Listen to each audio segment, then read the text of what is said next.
নমস্কার বন্ধুরা, আমি অর্পিতা। আমার চ্যানেল বাঙালি রান্নাঘরে তোমাদের সবাইকে জানাই নতুন একটি রান্নার সাথে স্বাগতম। আজ করে দেখাবো ফুলকপির দারুণ এক রান্না, যা ভাত রুটি পরোটা যে কোনো কিছুর সাথে লাগে দুর্দান্ত খেতে। তো আজ করছি আমি ফুলকপি আলু সয়াবিন কারি।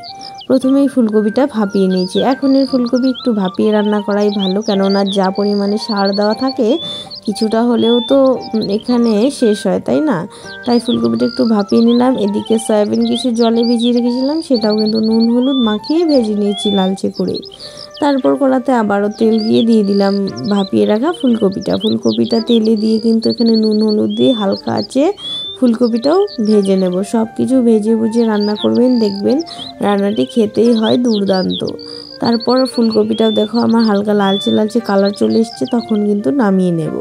দিয়ে কড়াইয়ে আবারও তেল দিয়ে দেব। আমি রান্নাটি কিন্তু সরিষার তেলে করছি। সবসময় সরিষার তেলে রান্না করার চেষ্টা করবেন, দেখবেন রান্নার স্বাদটা অনেকটা পরিমাণে বেড়ে যায়। দুটো তেজপাতা দিয়ে দিলাম কিছু গোটা পাঁচ ফোড়ন। এখানে পাঁচ ফোড়নটা ব্যবহার করার চেষ্টা করবেন, দেখবেন রান্নার স্বাদ অনেক গুণে বেড়ে যায়। তারপর কিছু ছোট আলু নিয়েছিলাম, যেগুলো সেদ্ধ করে ভিতরটা কিন্তু একটু পেটটা ফাটিয়ে দিয়েছি।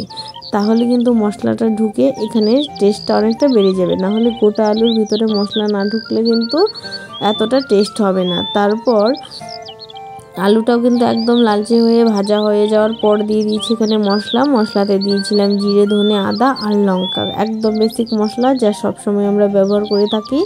তারপর ফুলকপি আর সয়াবিনটাও দিয়ে কিছুক্ষণ সময় ধরে কষিয়ে নিয়েছি। এখন উনুনের আঁচটা একদম বাড়িয়ে দিয়েছি, কেননা ঝোল দিয়েছি। এখন ঝোল জাল হওয়ার সময় তাই একটু উনুনের আঁচটা বাড়িয়ে দিলাম। তারপর হালকা আছে আরও কিছুক্ষণ সময় ধরে ফুটতে দিতে হবে। তারপর এখানে দিয়ে দেবো আমি গরম মশলা, যেটা আমি বেটে নিয়েছি। বেটে নেওয়া গরম মশলার স্মেলটা আমার কাছে বেশি পছন্দের গুঁড়ো মশলা থেকে। আমি সবসময় বেটে মশলা ব্যবহার করি। আর রান্নাটি কেমন হয়েছে অবশ্যই কমেন্টে জানাতে ভুলো না।